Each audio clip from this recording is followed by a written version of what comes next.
The Elite Dangerous community has been eagerly awaiting for the first ship of 2025, the Gutamaya Corsair. It sparked excitement and somewhat of a debate, marked as a successor to the Imperial Clipper and a superior alternative to the Falcon DeLacy Mark I. The Corsair certainly boasts impressive stats. Another ship it's been compared to is another multi-role titan in Elite Dangerous, that of the Krait Mk2. And its more exploration-focused sibling, you could say, the Krait Phantom. Now, does this really shake up the meta? Is the Corsair going to get you out of your Krait Mk2 and into its beaky goodness?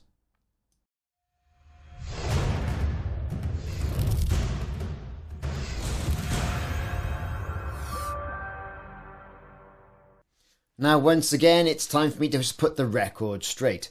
The Gutamaya Corsair is a beautiful looking ship. Gutamaya's signature design philosophy is evident in its sleek, aerodynamic hull, making it one of the most visually appealing ships in the game so far. But aesthetics aside, how does it compare in functionality to the good old Krait Mk2? So is this really going to be a battle of the multi-role ships in the medium arena? Well, the Krait Mk2 has long been considered one of the best multi-role ships in Elite Dangerous, striking a balance between firepower, cargo capacity, and also versatility. So where does the Corsair stand? Well, for combat, the Corsair will bring firepower, but the Krait Mk2 does indeed hold its own. The Corsair sports an impressive hardpoint loadout of 3 large and 3 medium hardpoints, all located within its fuselage for optimum convergence, and let's not forget those pop-up headlights. This is a direct improvement over the Imperial Clipper, which suffered from nacelle-mounted hardpoints that were difficult to use with fixed weapons, and marks a little bit of a movement for Gutamaya. However, the Krait Mk2 is no slouch in combat either. With 2 large and 3 medium hardpoints, it only falls slightly behind in sheer firepower. Now, at the moment, what one thing will set the Krait Mk2 apart in this respect is going to be its ability to rock around with a fighter bay. So far, the Corsair has not given us any information on whether it'll be fighter bay compatible. Having a fighter available can significantly change combat dynamics, especially for bounty hunters and PvP engagements. Additionally, the Krait Mk2's cockpit visibility is argumentably superior. The Corsair, while sleek, has a more enclosed bridge right out of the original Imperial ship that we all know and love, the Imperial Courier.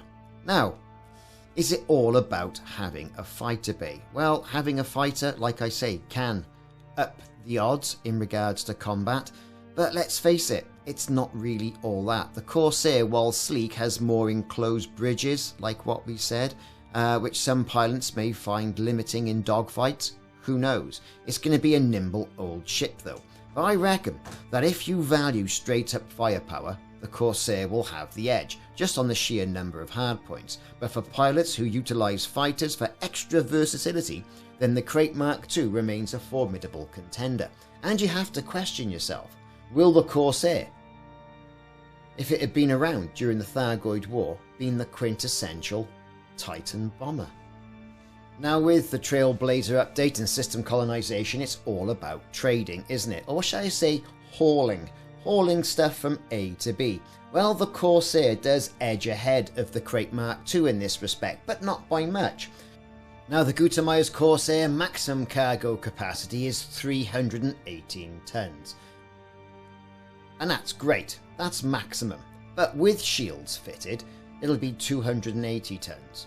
Now, it will make it one of the best medium-sized traders in the game, and given that, with its nimbleness and ability to pack around a load of weapons, it's not going to be a slouch. Now, it's slightly better than the Krait Mk2, which maxes out around 272 tons. Now, the Corsair boosts better jump range when lightly equipped, making it a more efficient hauler over long distances.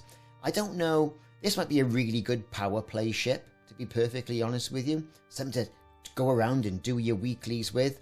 However, the difference isn't really drastic between the Krait Mk2 and the Gutamaya Corsair.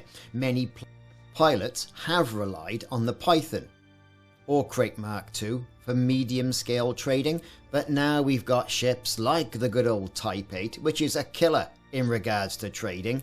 You know, I don't think it's going to warrant a switch to that dynamic. There are other variants out there that can do the job even better. So, the Corsair is slightly better than the Krait Phantom. I don't think it's going to get you out of your Type 8, if you know what I mean. Let's talk a little bit now about exploration.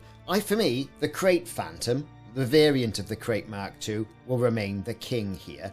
For explorers, the Krait Phantom has long been one of the top choices in Elite Dangerous. Its lightweight design, strong jump range, and excellent visibility make it a go-to option for deep space voyages. However, the Corsair will come equipped with SCO built in from the ground up. And with some of those new SCO drives, that extra little bit of jump range and, let's face it, fuel economy could be the tipping point. The Corsair, despite being a competent explorer, I don't think will dethrone the Phantom or your quintessential exploring ships like your Mandalay. But that said, the Corsair's low drift flight model will make an enjoyable ship should you do some planetary exploration, fly around canyons, if that's still a thing, or just not plant yourself into the nearest mountainside. Now, they were going on about these size 7 thrusters, the first ship to have size 7 thrusters. Now, these can be stripped down to improve jump range. Okay, is it going to be a problem? Who knows? And its spacious optional internals do allow for all the necessary exploration modules. So really, it'll be okay, but if deep space travel your goal, then perhaps the Krait Phantom or another more exploration-based ship like the Mandy could be the choice for you. Now, Gutamaya ships of the past have required an Imperial rank to attain them, and that's okay if you're an Imperialist. This though, however, there's going to be no rank requirement. It was one of the most unexpected aspects of the Gutamaya Corsair. Think of the Gutamaya Corsair as a Gutamaya ship, and not an Imperial ship. So, it requires no Imperial rank to purchase. Now, like I say, historically ships have been locked behind rank progression, making them feel a little bit exclusive. But this has been opened up to all pilots, and Frontier has made it accessible, but at the cost of prestige perhaps. Should a ship that claims to be the evolution of a ship that's locked behind Imperial rank, like the Imperial Clipper, be available to everyone? You decide and let me know in the comments. Now, as a default jump range, we all know the Krait Phantom with standard drives, standard FSD drives that is, by default it's 9.78 light years. With optimal module selection, the Krait Phantom will rock in at 34.79. With engineered modules and Guardian FSD booster, that Krait Phantom's going to knock on the door of 70 light years, and that is not to be sniffed at.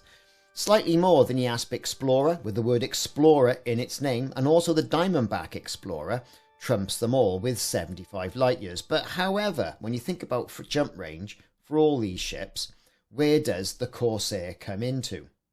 Now, with jump range, it's all going to be down to the ship's mass. What modules have been installed? What engineering modifications? Is it as do you put a standard FSD in? Why would you do that for a Corsair? Because it comes with SCO frameshift drive built into it from the base up. So here you can see that with the standard FSD, the 5E FSD, I'm getting 12.95 for the current jump range with what it comes with it. The max 13.58. Well, that will actually change if you go for what the Stellar Edition has got, which is a fully loaded, fully tricked up version of the Gutamaya Corsair, and you're going to be knocking on the door of around the low 20s, and that's with absolutely no engineering on it. Here's the Stellar version. You can see 20.45 for current and 21.15 light years unladen. Now, the Stellar comes with a huge range of options in it, and you can also increase your jump range with the old tricks like reducing the fuel tank, stripping down the thrusters, doing some lightweight modifications. You know what I mean.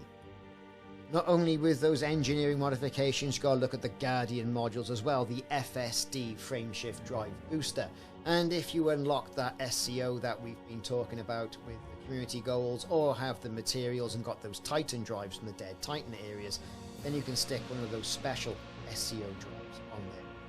Indeed. Either way, what you got to say is the Corsair is an undeniably strong ship. It improves on the Clipper's flaws, boosts an impressive hardpoint layout, and offers a great potential for trading, but not brilliant. Does it dethrone the Krait Mk2? I've got to say I don't think it does, really. It's going to be horses for courses. I think people will be bombing around in the Gutamaya Corsair. But will it get you out of your tried and trusted Krait Mk2? I don't think it will, really. Each ship will have a role in Elite Dangerous. And is the Krait 2 really a multi-role ship? I don't know. That's open for discussion. Either way, that's been a look at the Gutamaya Corsair and how it ranks up to the Krait Mk2 in Elite Dangerous. Be interested to see what is done once the engineering happens to all these ships, and how much people just see ships as a background thing.